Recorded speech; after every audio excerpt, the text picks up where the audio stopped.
Black women are dying at alarming rates during childbirth compared to white women. 65% of these deaths are preventable.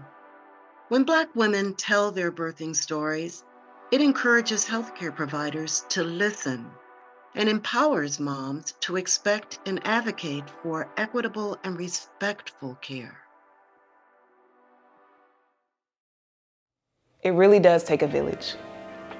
When I was pregnant, I started building a village, but I never thought I would have needed them for my survival. My pregnancy and my birth were great. Very minor hiccups, minor aches and pains, low risk birth, everything was great. I had a perfect, natural, unmedicated birth, everything was great. And then, after I had the baby, I needed stitches, which, okay, that can be expected, not a problem. When I went to talk to my doctor about some pain I was having with the stitches after the fact, they shrugged it off as, oh, it just takes some time to heal. Oh, you had a whole baby. It's gonna be painful for a while. And they weren't trying to address it at all. I went to another doctor who examined me and said that the stitches were done incorrectly and that I would need surgery to correct that issue. And then I had to start my healing journey over again at 6 months. The second issue was my baby's weight gain. At my original doctor's office, they were concerned about my baby gaining weight on a particular curve. Now, if you have a baby, you know that they have different growth charts. They're not all the same. So for my baby is a breastfed child, so they should have been using a breastfed growth curve. So they kept telling me over and over again that my baby was not gaining weight fast enough and suggesting that I give my baby formula. So I complied at first and I went and bought formula and gave it to my baby. I tried different formulas. I bought maybe 5 different types of formula to try for my baby, and they caused issues with her gut. So I stopped. I was still going to see other professionals throughout this entire process. Everyone is saying that the baby is fine. Everything is saying that the baby is perfect, that they're eating great and they're growing just fine.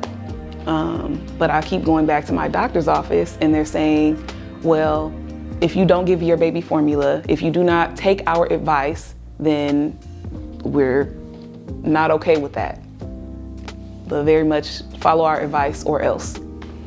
Later, I found out through an IBCLC who was a pediatrician that it was in my chart that they had actually reported me to Child Protective Services for not following their advice.